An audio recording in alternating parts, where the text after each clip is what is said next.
Živijo, danes je z mano Zlatko Kvršič, glavni zdravstvenik Vojaško-zdravstvene enote. Vojaško-zdravstvene enote. Dobrodošli v pogovoru. V glavnem, Zlatko, odkje prihajate danes? Zlatko prihaja iz ene lepe vasice na obrobju Ljubljane, Škofljica. Tam dejansko odraščal že malih nog. Zanimiv kraj, dobra lokacija, veliko narave. Nekako, tam imaš kar dosti dobrih teh polnilnih postaj za po vsakodnevnih izzivih, ko priješ domov. Da si energijo nahraniš. Ja. Ful dober. Kako si začel v bistvu svojo poklicno pot, karierno pot, če tako rečem? To je dobro vprašanje. Jaz že kot mlad poba sem se takrat odločal med policijsko akademijo in pa srednjo zdravstveno. Na kar sem imel to možnost videti v enem izmed križišč policista, ki je usmerjal, bom rekel, malo na rekovajih, nespretno promet in veliko je dobil nazaj kontra slabe volje od udeležencev v prometu in so mu žugali in mahali in se rekel, no to pa glih ni tisto, kar bi jaz to hotel.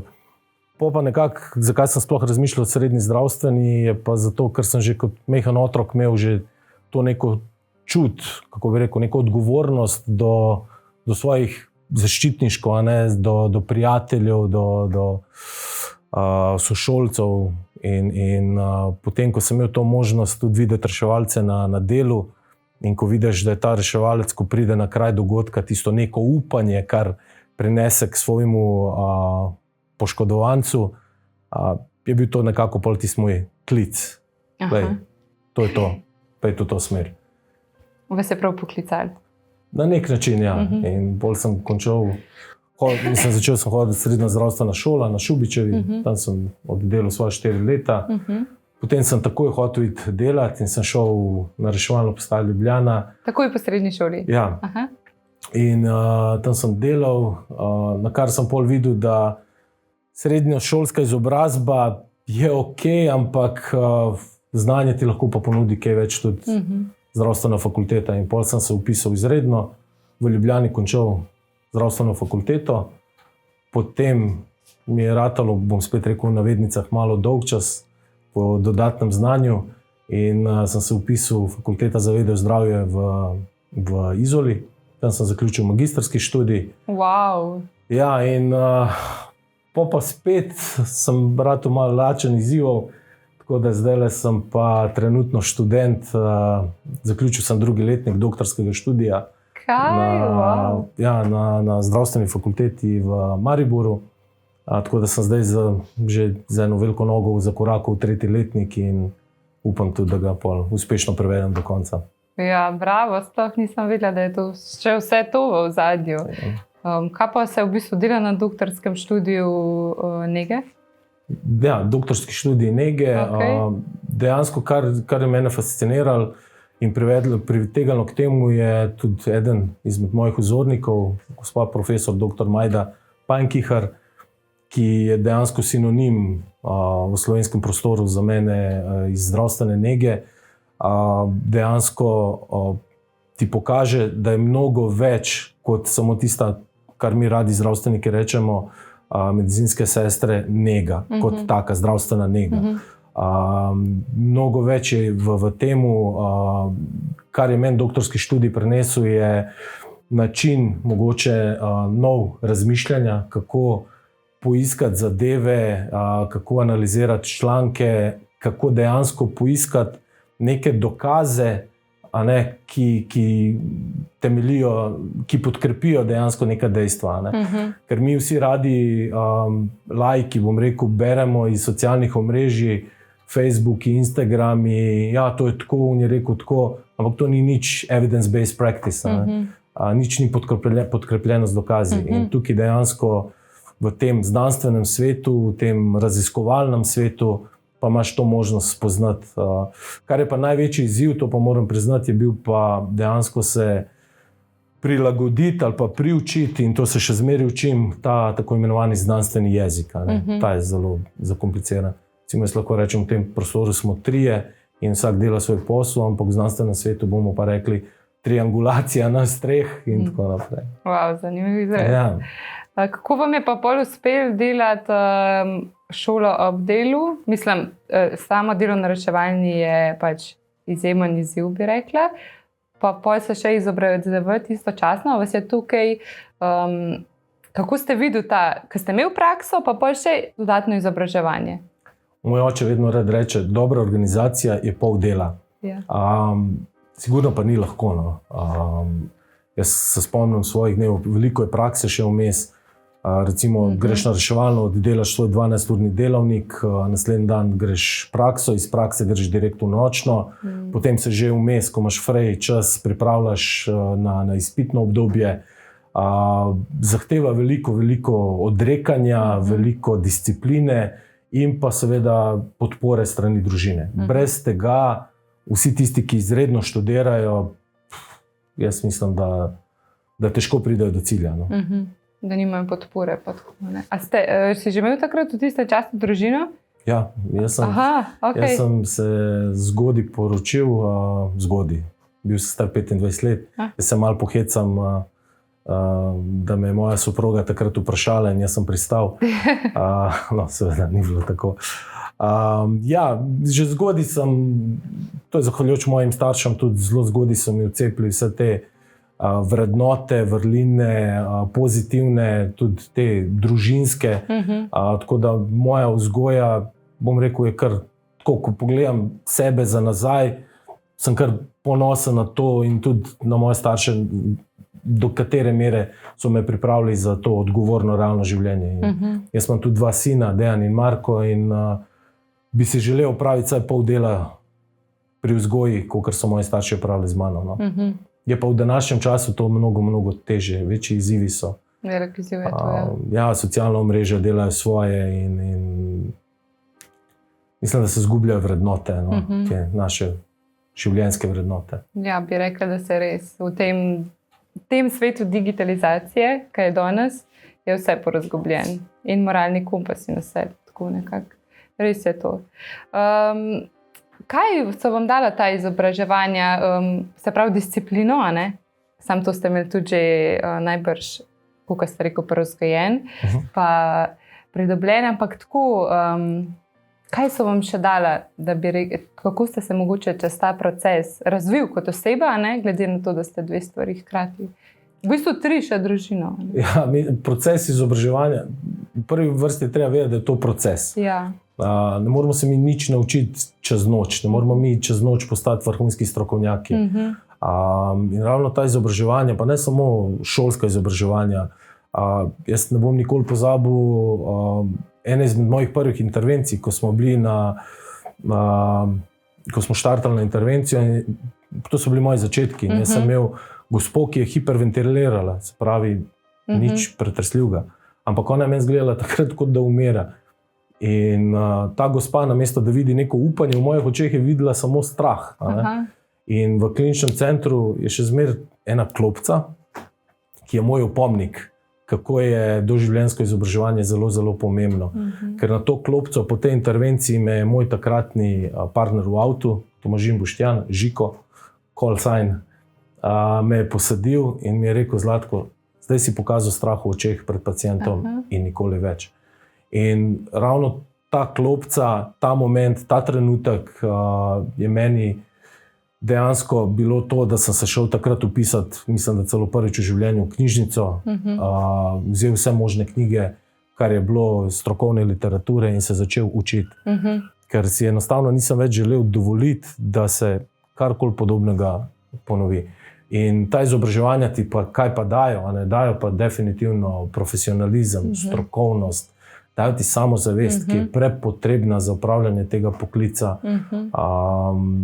In pa tisto, kar pa ti izobraževanje ne da, ampak dajmo reči pa zbudi pa, je pa to empatija. Ker jaz pravim, da zdravstveniki, ki nimajo razvite čustvene inteligence ali pa ki nimajo empatije v sebi, so v napačnem poslu. Jaz vedno pravim, da je empatija most med reševalcem in pacientom ali pa poškodovancem. ta link mora biti. Seveda na tem mostu imaš ovire, ampak spreten reševalec z dobrim znanjem to uspe. Lahko greš čez te prepreke. Tako, ali gre čez, ali dela bypass, kakorkoli cilj je viden in tja moraš iti. A ste se izobraževali tudi kaj v tujini? Ja, ogromno. Okay. Predvsem, ko sem delal na reševalni postaji, niti ne toliko, ker je mogoče sistem izobraževalni mogoče malo bolj skop, v narekovajih, dajmo reči. Ampak moment, ko sem pa presedlal v Slovensko vojsko, Slovenska vojska pa ogromno spodbuja izobraževanja in teži k temu, da so njeni pripadniki usposobljeni na najvišjem možnem nivoju.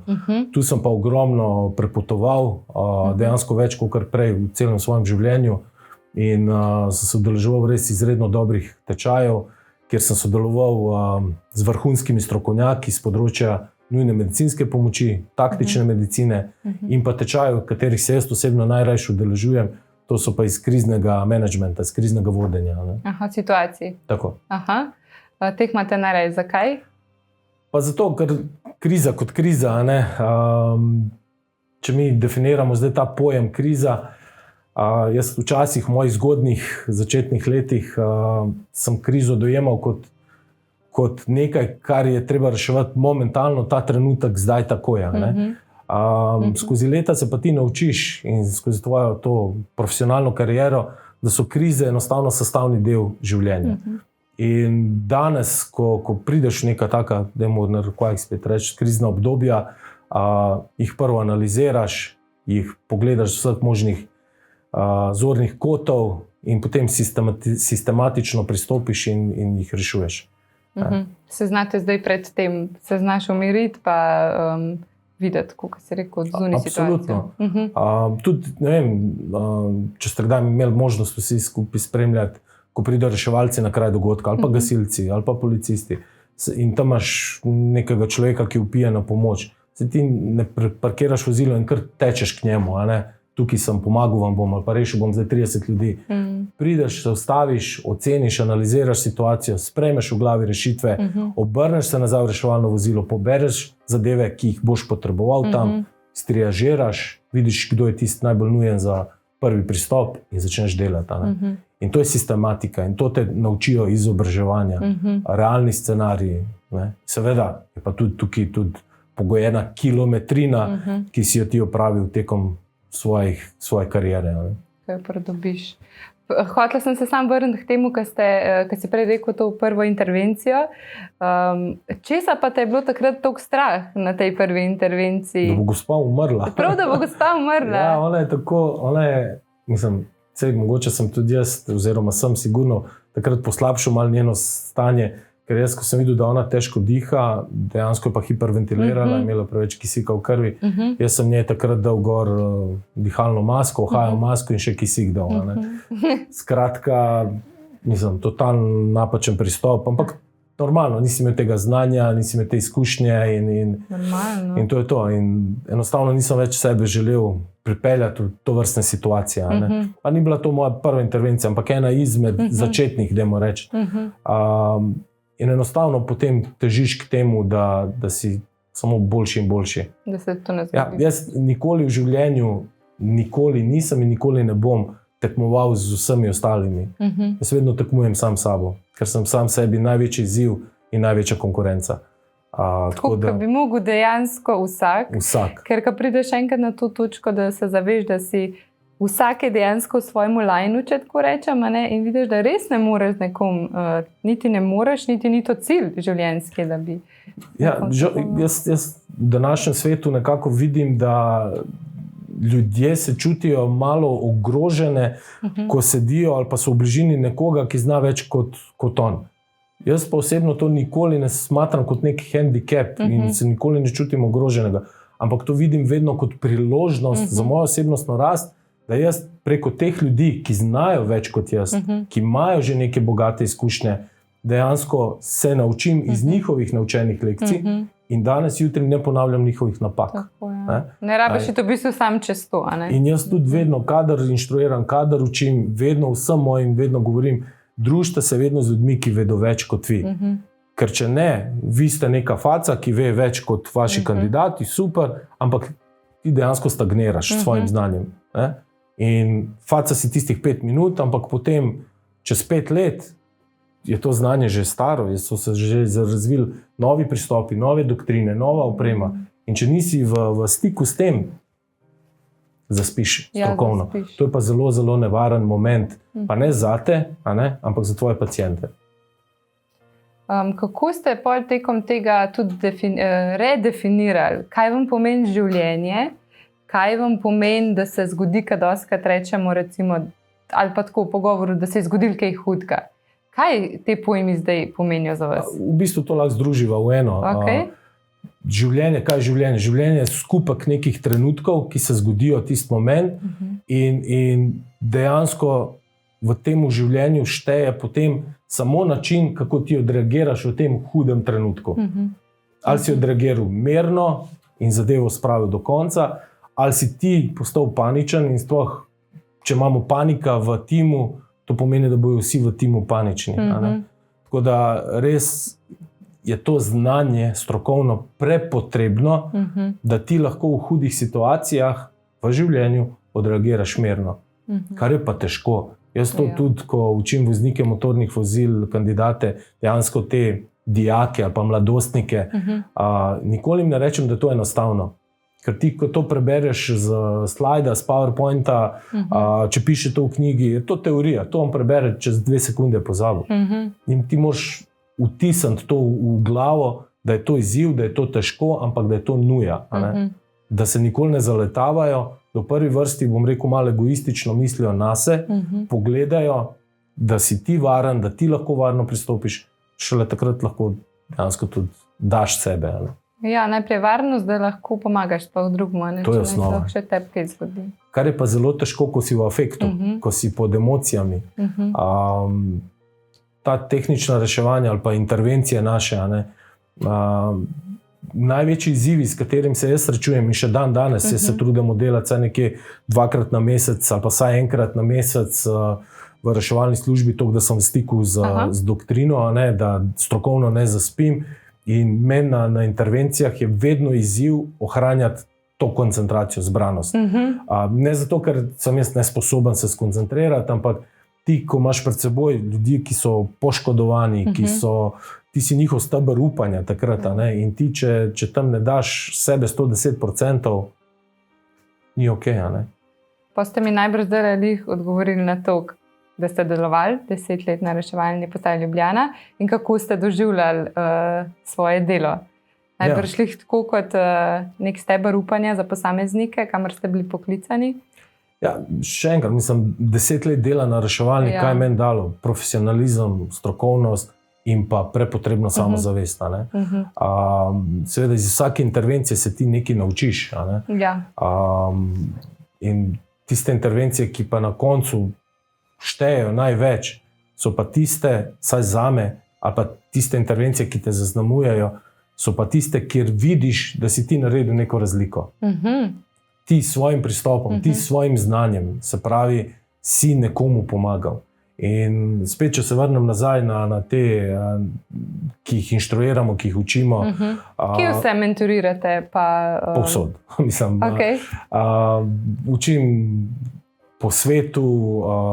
Tudi v tujini? Tudi v tujini. Učim v Portugalska, recimo, v Lizboni. Tam imam 2 zelo dobra kolega iz GNR-a, to je Guarda de Republicana.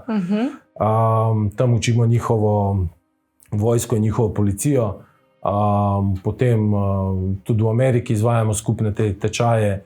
V Sloveniji praktično na vseh tečajih, kar bom rekel, obstajajo v prehospitalnem delu, učimo. Najraž pa učim prvo pomoč. To je pa osnova vsega, temelj. Najraž delam z laiki, ker dejansko njih tudi nekako najlažje tudi priučiš, naučiš. Tako da tu so izzivi. In ko njih učiš, dejansko jim skušam razložiti, da že ta pristop varnosti, da pristop, ko ti nekomu pomagaš, oziroma jaz jim tudi povem, kaj storijo, če ne pomagajo.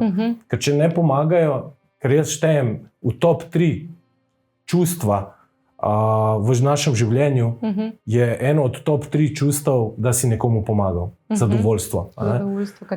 In jaz ti vedno rečem, če ste vi samo nemi opazovalec tam zraven, vi sami sebe oropate tega čustva. Že to je prva stvar.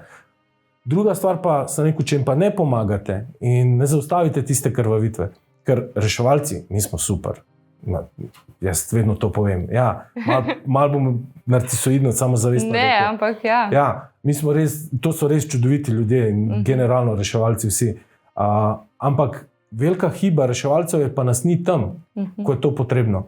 Recimo, povprečen dostopni čas, jaz upam, da mi ne bo zdaj zamerili za Ljubljano, ampak mislim, da je nekje med 8 in 10 minut, od klica do prihoda rešilca. In zdaj, če imamo mi nekoga, ki ima neko hudo arterijsko krvavitev, imamo pa en kup opazovalcev zraven in nihče ne zaustavi, je ta oseba izgubljena po 4-5 minutah. In kaj tudi skušam pol dopovedati ljudem, da če jim vi ne pomagate, kaj ste vi s tem naredili? Zgubili smo tega človeka in zdaj tega človeka sigurno ima nekdo rad. Koliko je potem še ljudi prizadetih na račun tega, ker je ta oseba umrla. In če vi nekomu pomagate, vi ste dejansko ogromno bolečine prišparali drugim. Ja. To je neka taka lekcija, ko date mogoče na svojih. Absolutno. Ker jaz imam izkušnjo z vami, ko sem prej rekla, na izidele stečaja, in tam sem videla, da tako delujete drugače, kot večina. Deluješ, saj se bom navadila. Ja. Tako, v bistvu celosten pristop človeka se mi zdi, da naredite. Se pravi, kaj je bil en tak primer, se spomnim tam na terenu, da ga pokrijemo. Mi smo imeli nekaj, smo delali z nosili, primer je bila nosečenca.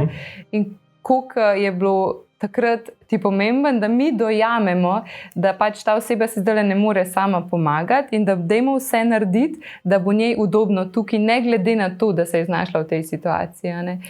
In tudi zdaj, ko si razlagal, prav vidim, da ti srce zaigra, ko govoriš o tem, kako drugim prenaša znanje. Ja, to je zelo pomembno, ker samo oskrba poškodovancev, mislim, imobilizacijo, mi dva lahko zdaj greva skozi, naučiva v pol ure, kako imobilizirati poškodbo hrbtenice.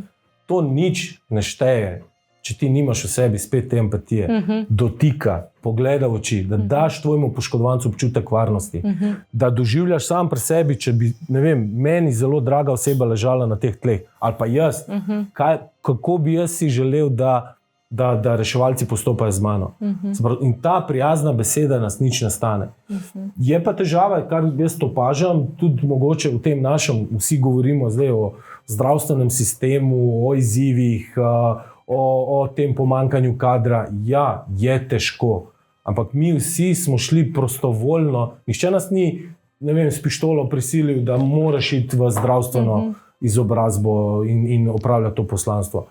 In če sem se že odločil za to, jaz mislim, da moj poškodovanec, moj pacient si zasluži na vsaki intervenciji 110% mene. Kljub temu, da mogoče imam jaz osebno neka nestrinjanja s kakšnim zadevami v zdravstvenem sistemu, ki ni popoln, ampak ni popoln nikjer v svetu.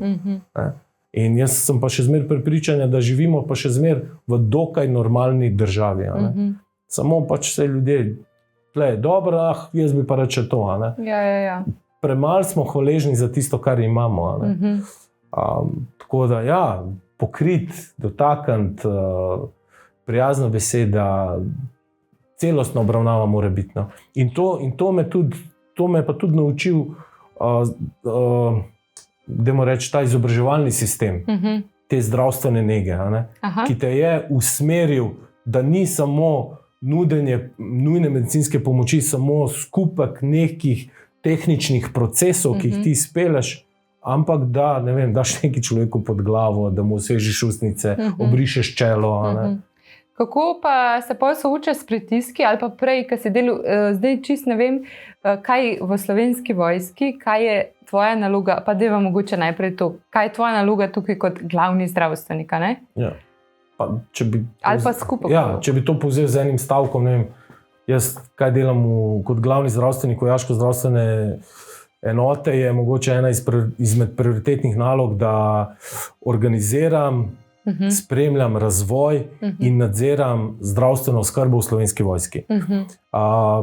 Kaj tudi jaz skrbim, pa ne samo jaz imam tudi v svoji enoti krasne sodelavce, imam tudi v podenotah glavne zdravstvenike podenot in z njimi skupaj tvorimo to celoto.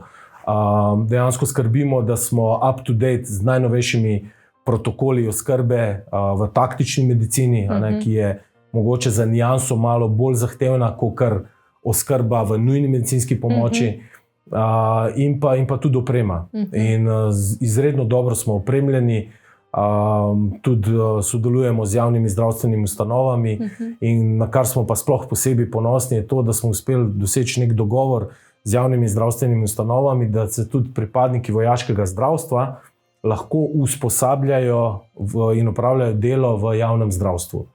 Kar je odlično, ker jaz si želim, da so naši pripadniki, da so 110% usposobljeni. Temu, ker vojska je zdrava. Mi v vojski so, radi rečemo, red, disciplina. In v vojski so pravila in hvala Bogu, zaradi tega je na letni ravni minimalno ali pa sploh nič oseb, ki so se poškodovale. Kar pa lahko je nam bumerang nazaj, nam zdravstvenikom ta, da imamo pa malo izkušenj ali pa vse manj in manj izkušenj dela na terenu. In zato smo dosegli nek dogovor, da lahko pošiljamo naše zdravstvenike v delo v javno zdravstvo, kar je odlično zdravstvenemu sistemu, ker jim že tako ali tako manjka medicinskih sester, diplomiranih zdravstvenikov. In to sam pomagate? Mi jim damo, mi jih pošljemo tja, oni pridobijo prepotrebne izkušnje in ko pridejo nazaj, imaš dejansko človeka, ki je spet imel pravo reanimacijo, pravo zlomljeno nogo, pravo, ne vem, psihosocialno zadevo, kakorkoli. Tako da tukaj na tak način pridobivamo izkušen dober kader. Ker jaz to, kar zahtevam od sebe, tudi pričakujem od njih, od vseh zdravstvenikov v vojaškem zdravstvu. Ker vidimo vse, kaj se dogaja v svetu, razmišljati, to se pa nam ne more zgoditi.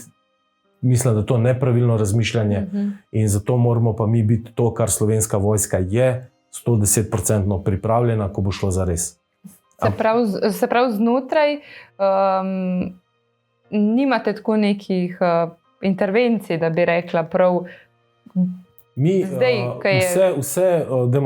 Vse operativne naloge, ki jih izvaja Slovenska vojska, so vedno podkrepljene z zdravstvenim varstvom pripadnikom vojaške zdravstvene enote. Mi smo tisti, tudi po vojašnicah, ki skrbimo za zdravstveno varstvo od 7.00 do 15.00 za pripadnike Slovenske vojske. Karkoli se mi zgodi, vi pokrijete? Mi pokrivamo in imamo iste izvozne čase, imamo enako opremljena reševalna vozila.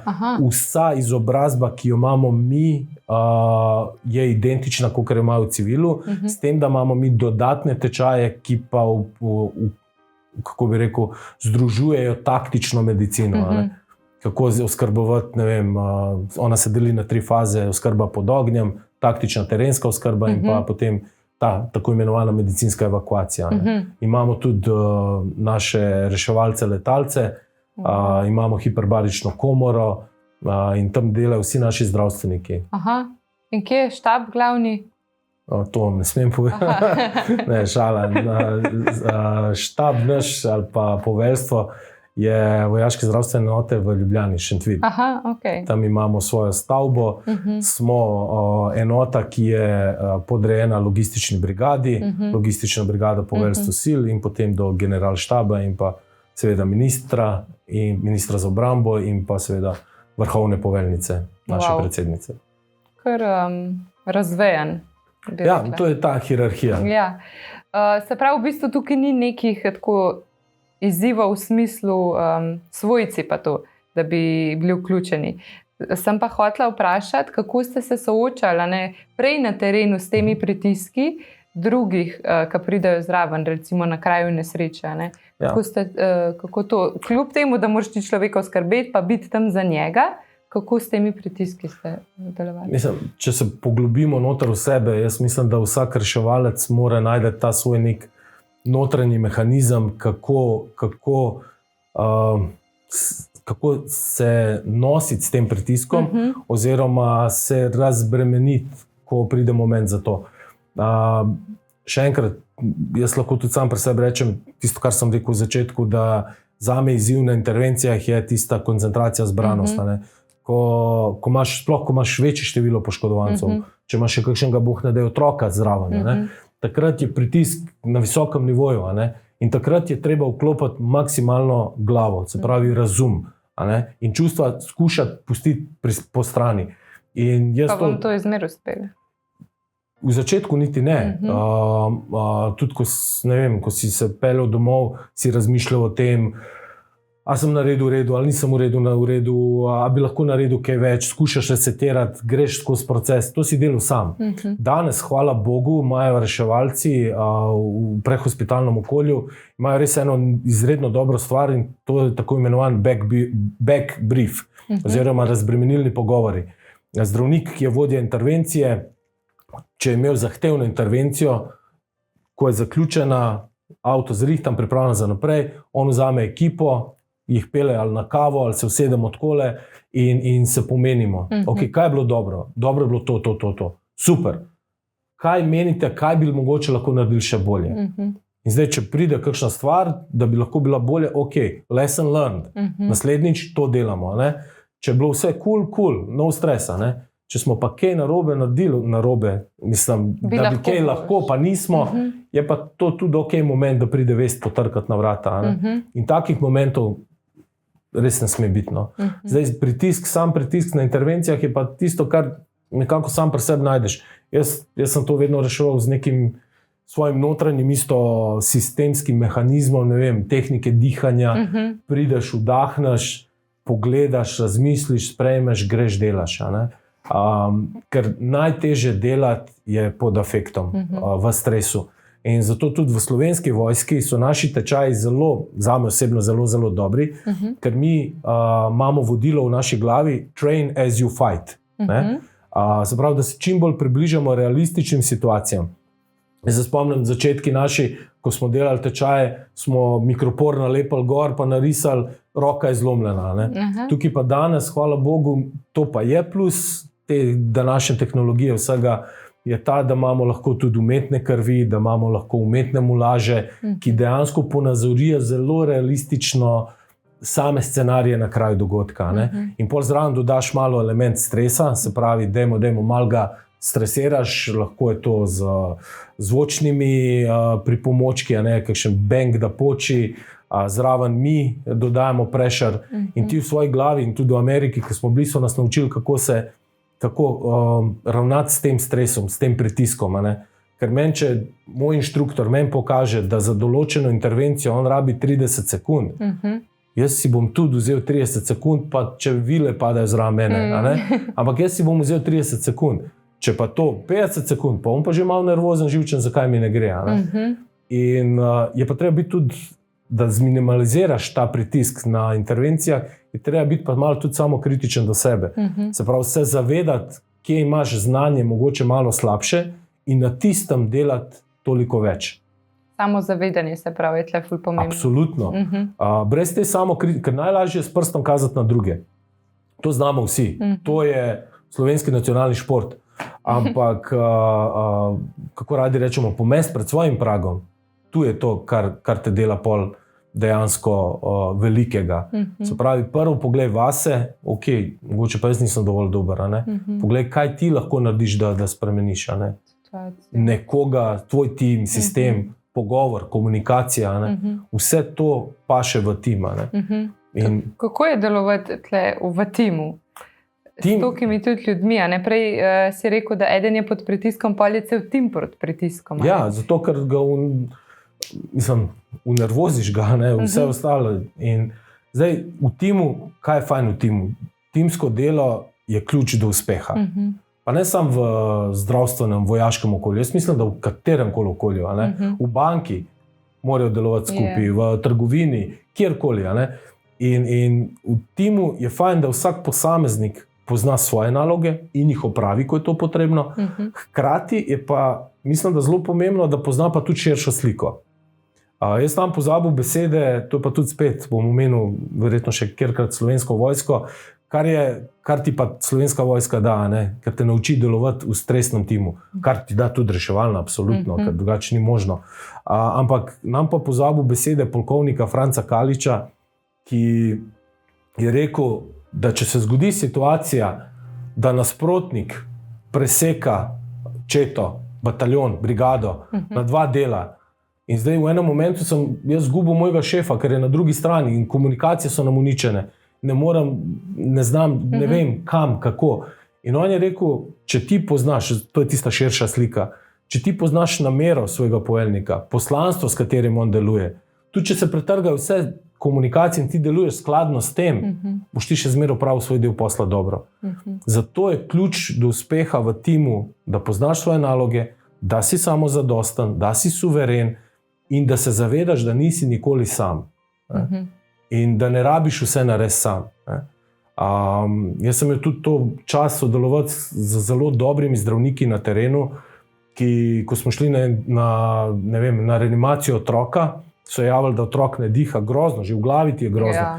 Reševalci se vsi bojimo otrok, ker imamo zelo, zelo malo izkušenj z njimi. Ne? A je to v bistvu pol bi rekel, da mogoče najtežje situacije? Definitivno. Otrok. Ja, definitivno. Lahko si reševalec 40 let, pa si misliš, da si čvrst kot kamen, ko dobiš otroka pred sabo, je kot da si prvi dan v službi.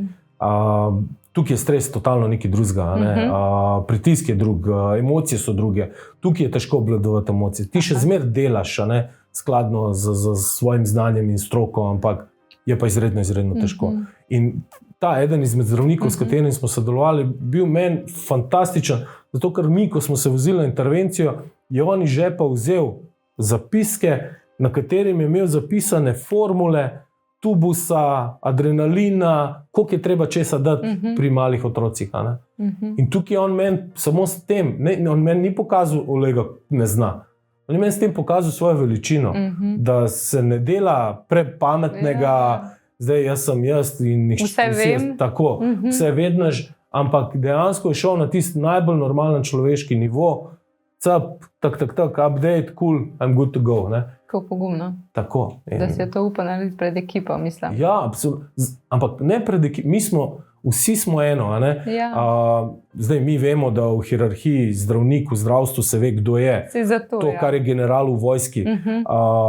Ampak jaz, kaj cenim pri zdravnikih, recimo je to, da kljub temu, da on je zdravnik in ima svoje poslanstvo in ima znanje, ki je vredno vsakega spoštovanja, ampak on, če ostane, bom rekel, zdaj malo grdo ali pa v hecu, če ostane normalen in če se normalno obnaša do svojega tima, jaz mislim, da ga ni reševalca na tem svetu, ki ne bi potrgal za tega svojega zdravnika. Naredil bo vse.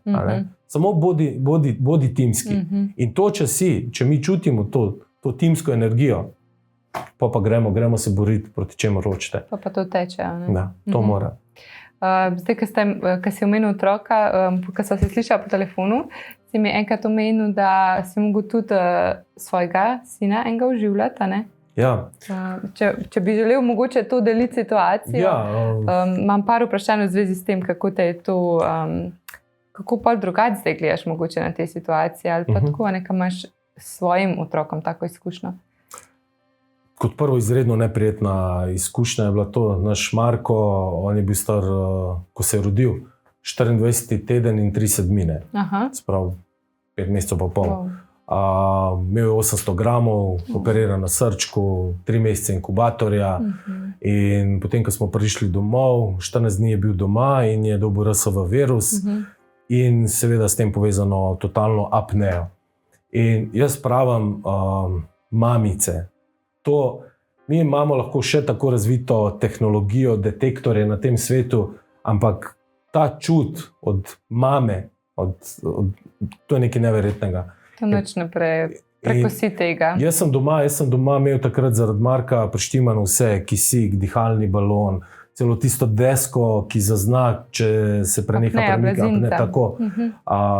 Skratka, jaz tam pozabil, takrat je to vse začelo piskati, žena je že vstala, je bila pri otroku, je rekla: Zlatko, vstan. In dejansko on je imel saturacijo 0, pulza je pa imel od njegovih 140, 560 normalnih, je imel, mislim, da tam 22-23, nič od nič. In dejansko smo ga takrat dali na komodo, takrat poklicali takoj moje sodelavce, reševalce. In kaj smo dejansko počeli? Ne? Takrat pa pride spet, kako zanimivo mi je bilo to, kako je v tem momentu krhko ravnovesje med znanjem strokovnim, ki ga imaš, in nemočjo, ki jo občutiš kot starš. Zelo. In takrat mi je tudi v glavo so prišle besede od pediatra, dr. Vidmarja, na teh pediatričnih tečajih, ko smo bili. Je rekel, zdaj otrok, da bo šel kar takoj v srčni zastoj, to pozabite. Ne? Hipoksija je ta, ki njih sesuva. In potem tudi te tehnike, ki so nam jih pa babice v porodnišnici pokazale, dejansko to ni klasično reanimacija stisi prstnega koša, ampak dobesedno primeš otroka in ga gneteš. Gneteš ga in s tem pospešiš perfuzijo in s tem tudi dvigneš njegov utrip. Zraven sem imel dihalni balon priklopljen na kisik, ker Marko zaradi abnormalne oziroma ničelne saturacije, on je dejansko bil vijoličen, pomodrel. In takrat smo ga začeli ventilirati in smo ga dobesedno obarvali nazaj v tisto lepo rožnato barvo. Pol je imel še en napad v rešilcu, še en napad na intenzivi in tam so ga potem Marka intubirali. 14 dni je tam v intenzivi preležal, prebolel ta virus. Danes, ko vidite našega Marka, to je otrok, to je borc. Marko je, danes, ko bi ga videli, ne bi sploh imel občutka, ali pa da je bil nedonošen. Marko je poln energije, izreden zgodovinar in pa otrok, ki ti pokaže, kaj je smisel življenja. Marko, jaz pravim, bo in upam do konca življenja, da bo ohranil to, kar ima v sebi, se pravi, on je človek dotika. Ne? Marko te vsak dan objame, Marko ti vsak dan, to, kar bi mi starši mogli delati, on ti naredi. Prideš, včasih je glava polna izzivov, dela, projektov, ampak on je ta, ki te spomne na to, kaj je pomembno v življenju.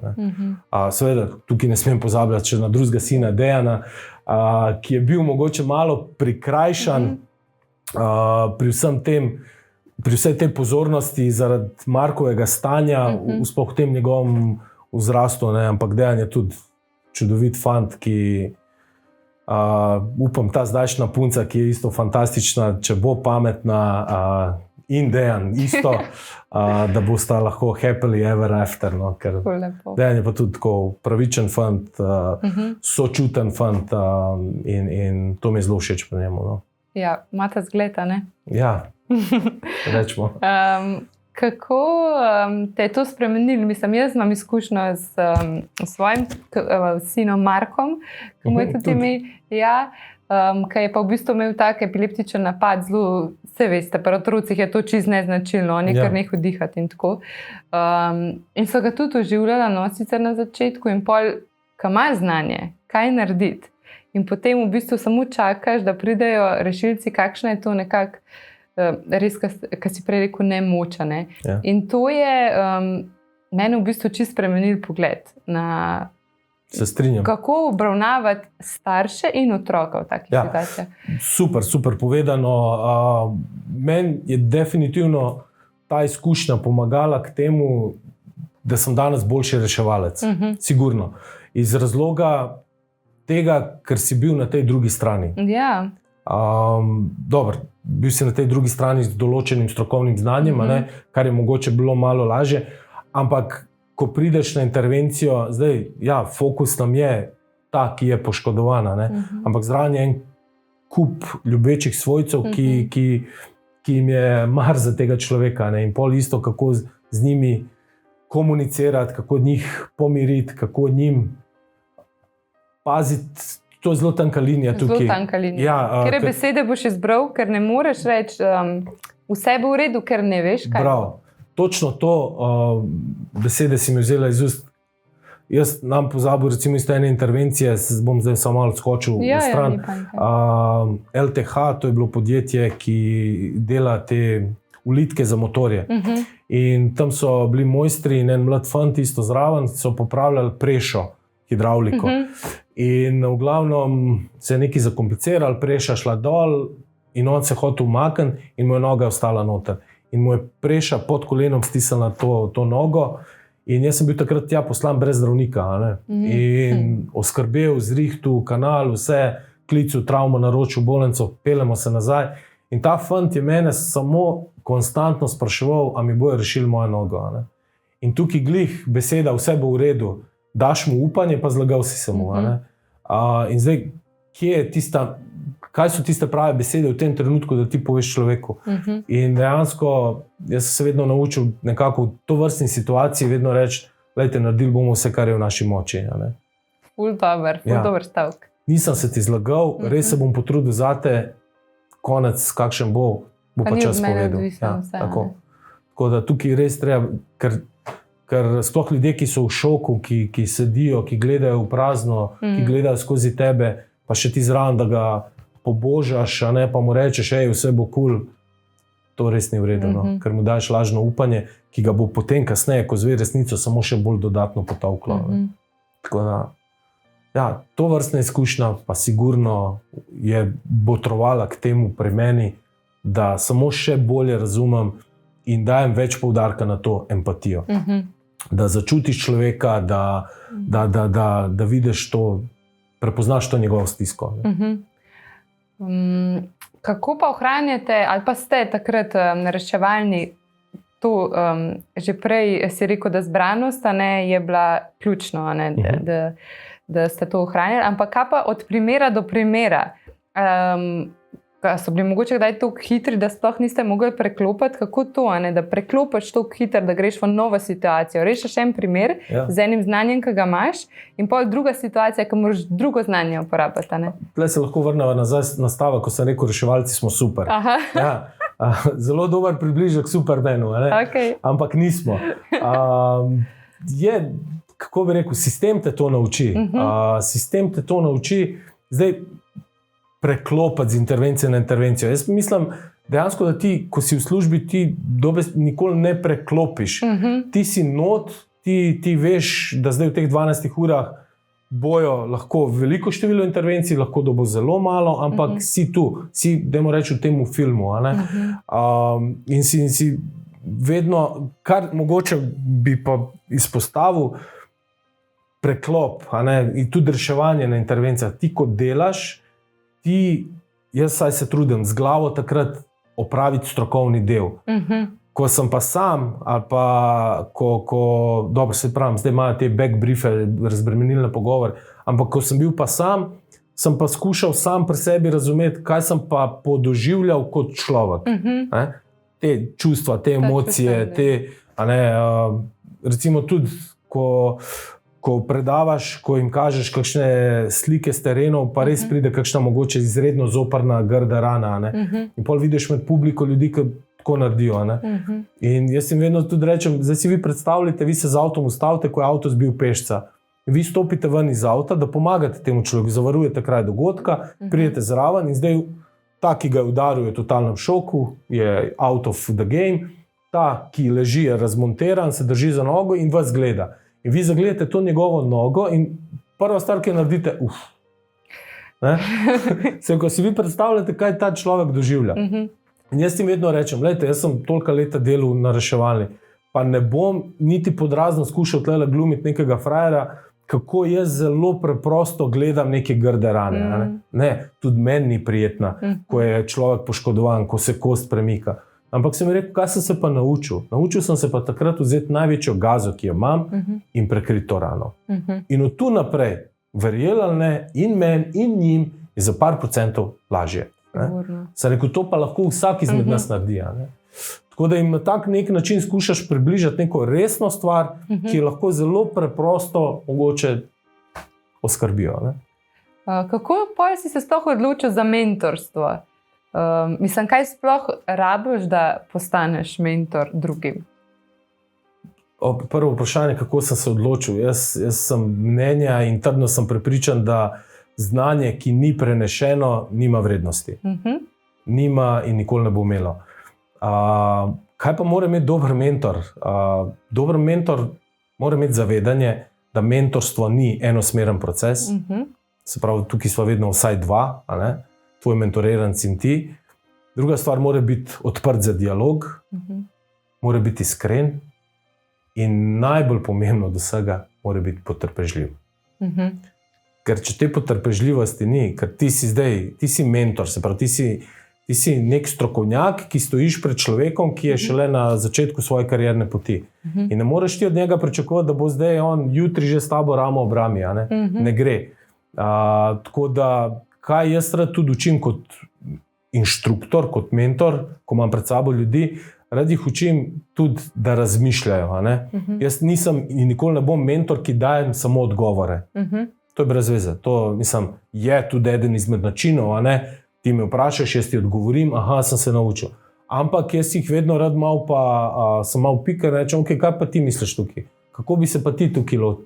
In to tudi spodbujam pri vseh mojih glavnih zdravstvenikih, da ko mi pridejo z nekimi svojimi izzivi, to je pač nek stil v vojski, a ne?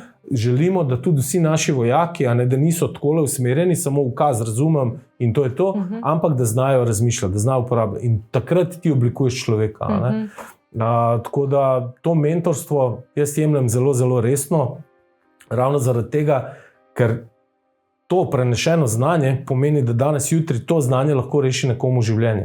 Zdaj, če si ti njega dobro naučil, bo on to dobro rešil. Če si ga slabo naučil, pa na koncu ta človek lahko umre. A ne? To je ena stvar in kaj težim tudi k čemu je to, da mentoriranci ali pa naši učenci, da nas s časoma presežejo. In to ni nič slabega. In to jaz težim k temu, samo da bo jutri nekdo boljši kot jaz. Pa s tem ne živim v iluziji, da sem jaz najboljši, daleč od tega. Ampak si želim pa, da me moji učenci presežejo v znanju. Ker to pomeni, da so napredovali. Ampak skozi to učenje, skozi to mentoriranje njih, skozi ta prenos znanja, ti tudi sam sebe siliš, da držiš svoje znanje na visokem nivoju. Da iščeš, in spet smo pri doktorskem študiju, da iščeš kvalitetne članke, strokovno podprte članke, z dokazi utemeljene članke in na osnovi tega ti pol dejansko zagovarjaš tudi svoje stališče. To je tisto, da tudi ti sam moraš biti lačen znanja, da ne stagniraš. Ker če se to zgodi, je to zelo nevaren moment. To je moment, ko moraš sam sebi priznati, čas je, da se umaknem. Ker se ne izobražuješ več. Saj to je tudi v bistvu na poklicnem in na osebnostnem področju, se mi zdi, da ta stagnacija nikoli ni dobra. Ker se mi zdi, da se enkrat nehaš učiti, pol kar se zgubi pomen vsega. Vsega. Jaz imam rad, prej sem omenil, da imam rad prvo pomoč. Zato, ker je prva pomoč osnova vsega našega znanja. Jaz reševalcem na ITLS-u, ko smo imeli, jaz sem imel delavnico krvavitve, nam nikoli pozabil. 24 prehospitalcev mi je sedel v prostoru in zdravniki in diplomirane medicinske sestre, diplomirani zdravstveniki in pokažem jim trniket, Esmarh. Znate to uporabljati? Ja, mi smo to videli, znamo, super.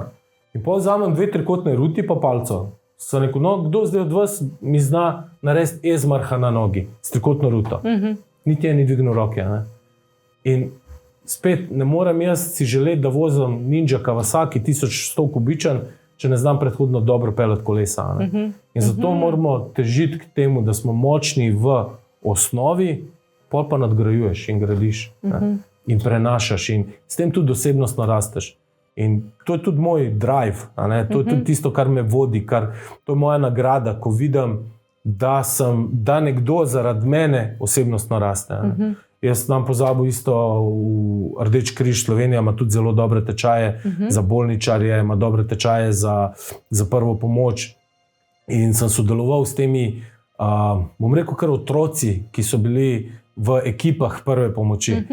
In te otroci danes so tudi mentori ostalim. In skozi ta njihov odrast, jaz sem bil prisoten in sem jih učil in tudi leta 2015 smo šli v Romunijo, v Bukarešto, ker jaz sem si pa želel pokazati Evropi, da Slovenija dela najboljšo prvo pomoč na svetu. In sem dobil skupino entuzijastov, 6 iz Grosuplja, Rdeči križ Grosuplje. In to je trajalo, to je proces bil, ki je trajal 3 leta. In sem jih peljal na regijsko, smo ga osvojili na državno smo ga osvojili. In prvič v življenju smo se udeležili Evropskega prvenstva in smo ga osvojili. Prvič v zgodovini Slovenije in pa za mano, vsaj do zdaj, in upam, da me bo nekdo nekoč presegel, no, ampak do zdaj še tega ni nihče več ponovil. Je pa to 3 leta odrekanja. Ampak to je bila skupina nezdravstvenikov, ki jih lahko mirne duše dam ob bok kateremu koli reševalcu. Kakšen izjemen uspeh, res. Ja. Tudi si bil inštruktor ITL leta 2022, najinštruktor na ITLS-u. Ja, to je nagrada, ki jo je podelil ITLS Amerika, iz tam izhaja, in ta nagrada je bila Instructor of the Year, se pravi za najboljšega inštruktorja na svetu. Ja, veliko priznanje. Kaj vam pomeni to priznanje? Mislim, pomeni odgovornost in privilegij. Ja. Odgovornost iz tega naslova, da to svoje znanje še zmeraj držim zelo, zelo visoko, ker ga moram prenašati naprej z veseljem. Privilegij pa biti med vsemi temi vrhunskimi strokovnjaki, vrhunskimi inštruktorji, med njimi in prejeti to nagrado. Ampak še enkrat, jaz to nagrado ne sprejemam in jo nisem sprejel v smislu Zlatko Kvržič, najboljši, najjači, ne, ampak enostavno kot skupek nekega dela, trdega in naučenih, dajmo reči, lekcij od vseh mojih kolegov iz Slovenije, ki so me z njihovo pomočjo izoblikovali v inštruktorja, kot sem danes. Res je, veliko truda je bilo vloženega tudi z moje osebne strani, ampak tudi nesebično deljenje znanja z njihove strani je absolutno pripomoglo k temu, da Zlatko Kvržič iz Škofljice prejme nagrado v Floridi, v Tampi, za najboljšega inštruktorja na svetu. Ja. Jaz vedno rečem, da je to nek mali Oskar v našem svetu.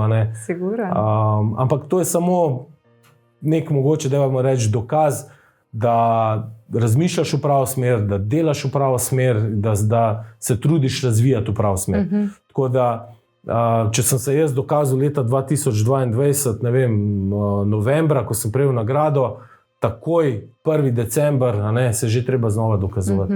Pa ne drugim, sam sebi. Ne sedite na loverikah. To je pa sploh katastrofa moment, če to delaš. Ja, absolutno. Pač nagrada, super, gremo dalje. Ti nisi tu zaradi nagrad, tu si zaradi ljudi, zaradi pacientov, zaradi tvojih mentorirancev, konec koncev, ker to so ljudje, ki bodo peljali naš zdravstveni sistem naprej. In njim, če vcepimo integritete, vrednote, se pravi, da ima integriteto, da ima samospoštovanje, da ima strokovnost, sočut, te vrednote, če jim vcepimo noter, potem jutri naš ta zdravstveni sistem mogoče pa ima možnost za še napredek. Ja. S takimi vrednotami bi mogel peljati to naprej. Definitivno.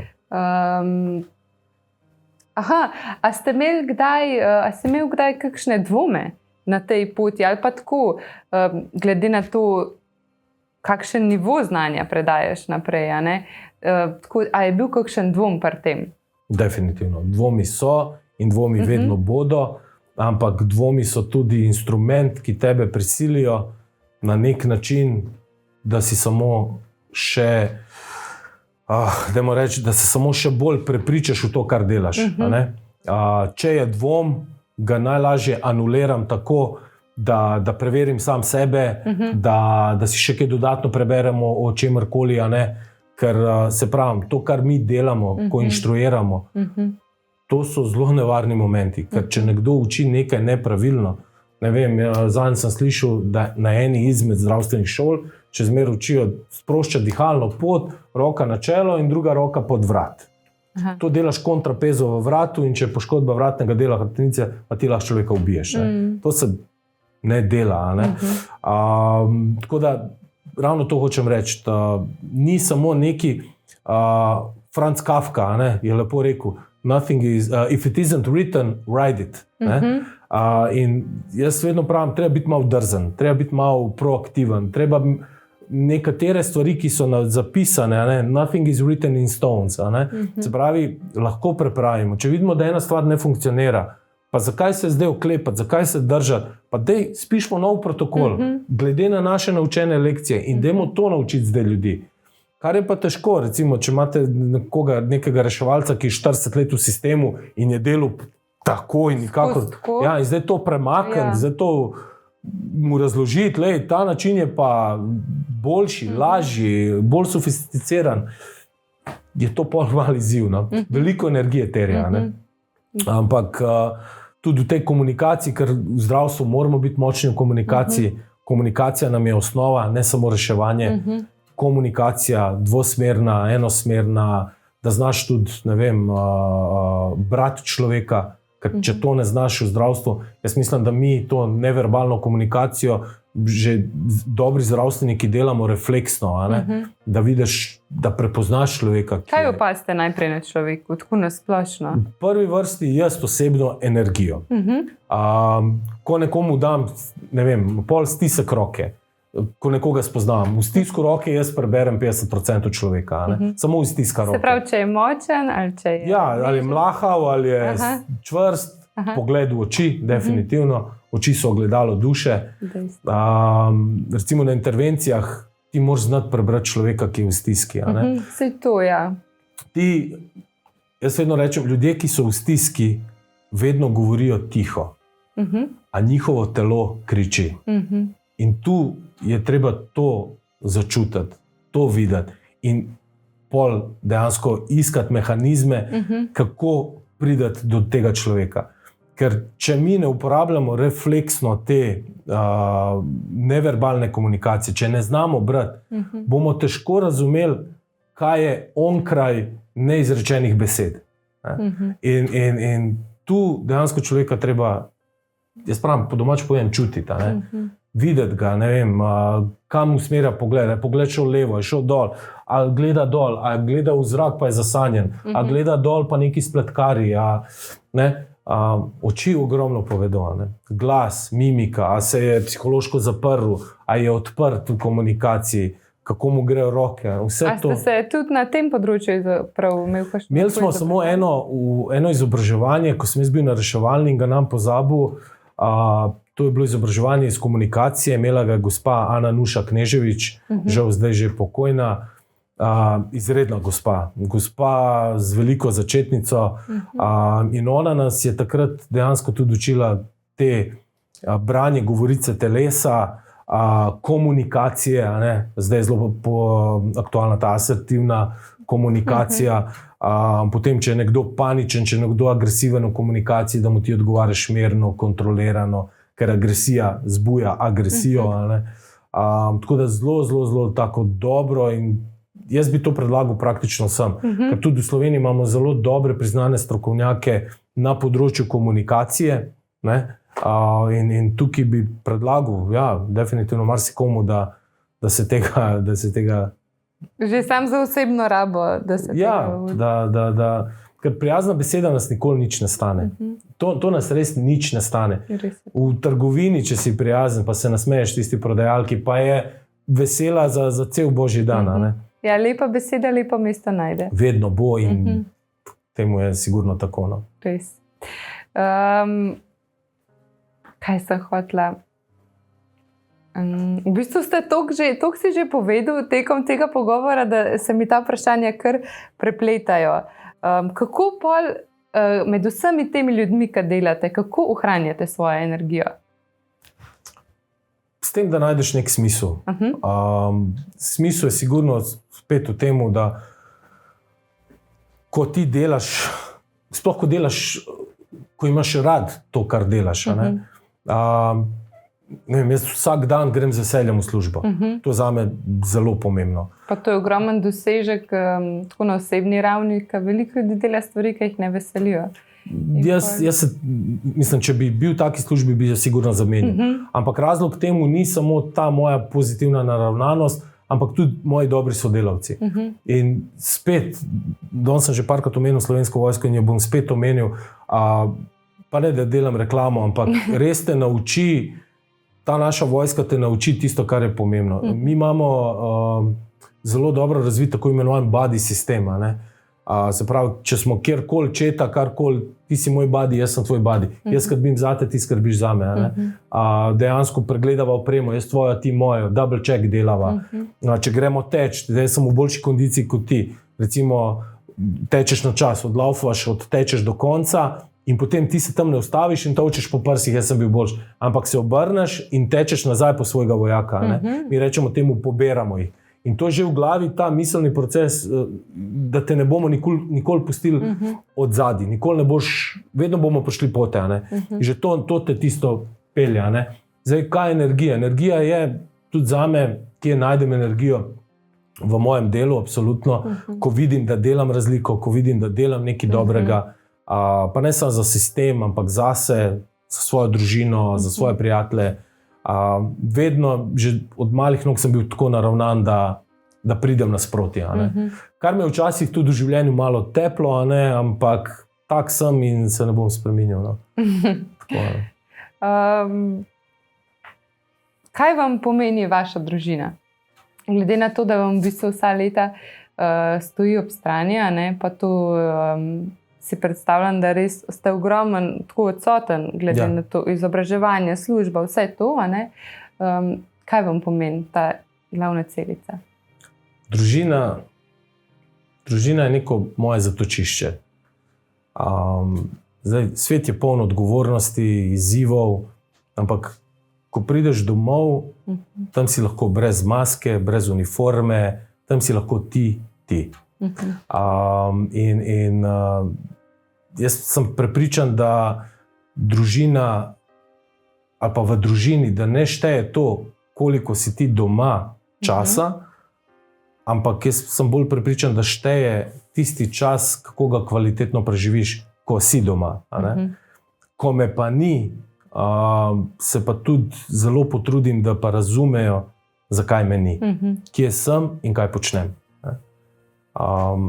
Je pa sigurno, se pravim, že od mehkih nog družina tisto neko zatočišče občutka varnosti. Kako pa pol preživljate kvaliteten čas, ko ste skupaj, ko vam uspe? Jaz spet, recimo, se trudim največ časa preživeti z mojimi otrokoma. Predvsem, tle moram biti pošten, Dejan, ta starejši. Koliko sta stara? 20 in 15. Aha, 20 in 15. Ja, Dejan je zdaj že fantina taka, da ga iščeš. Res sem ponosen na to, že ko ga pogledam z veseljem. Ampak pri Dejanu sem jaz osebno, in tudi to so midva imela tudi že pogovor, sem veliko mogoče zamudil. Več sem zamudil njega, kot zdaj Marka. Pri Marku se res osebno trudim biti tudi več prisoten, zdaj sploh v tem, temu reči, najstniško-pubertetniškem obdobju.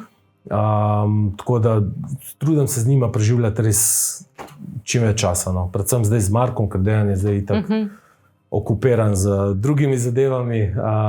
Tako da ja, to je tisto, kar me pelje. Sploh ta radovednost od našega Marka, ker, kot sem rekel, on je težek zgodovinar in sem ga že po celem svetu mogel peljati, da je videl, bil sem na grobu Charlie Chaplina, Elvisa Presleyja, v Alcatraz smo šli pogledati v San Francisco, kjer je bil zaprt Al Capone, Luciano Pavarotti grob smo se mu šli pokloniti. Tako da zanimivo, zelo so mu pomembni te ljudje, ki so nekaj storili v svojem življenju. Wow. Kdo pa ste vi, vi ste tukaj naredili veliko za vse ljudi, še danes izobražujete jih, ta delovišča, na katerih delate. Kako bi to vprašala, kdo ste danes zaradi tega? Z vsemi temi izkušnjami. Kdo je Zlatko? Kdo je Zlatko? Kako se definirate? Izven teh nazivov, ki jih imate, kako se definirate? Pa, kaj bi lahko rekel? Lahko rečem, da danes je Zlatko sigurno človek, ki ve, kdo je in kaj ga vodi. Skupek vseh teh, temu reči, življenjskih trenutkov me je oblikoval v to, kar sem danes. Se pravi, od trenutkov najtežjih izgub do neprecenljivih trenutkov reševanja življenj. In to delo kot reševalec je sigurno ena življenjska šola, ki ti da vedeti, kako je življenje dejansko pomembno. Kako je pomembno, ne vem, da se zjutraj zbudiš z neko željo, da si ne vem, mogoče boljši, kot si bil včeraj. Za življenje tudi zame, ali pa Zlatko kot Zlatko, ko se vsak dan prebudi v novi dan, je sigurno tudi neka zame osebno priložnost, da naredim spet neko pozitivno spremembo, da si nekomu luč v njegovi temi, ali pa da sumariziram enostavno to, da pustiš pozitiven odtis. To mi je nekako to, kar si želim, da Zlatko je. Lepo povedal. Sej ste, mislim, tukaj je. Rad bi verjel v to in težim k temu vsak dan. V kaj pa verjamete? Kaj verjamem? Verjamem v boljše jutri, verjamem vase. En dober odlomek se spomnim iz enega filma, ko je en rekel, trust me, in je rekel, da sta dve osebi na tem svetu, ki jim jaz lepo zaupam. Prva sem jaz, ta druga nisi ti.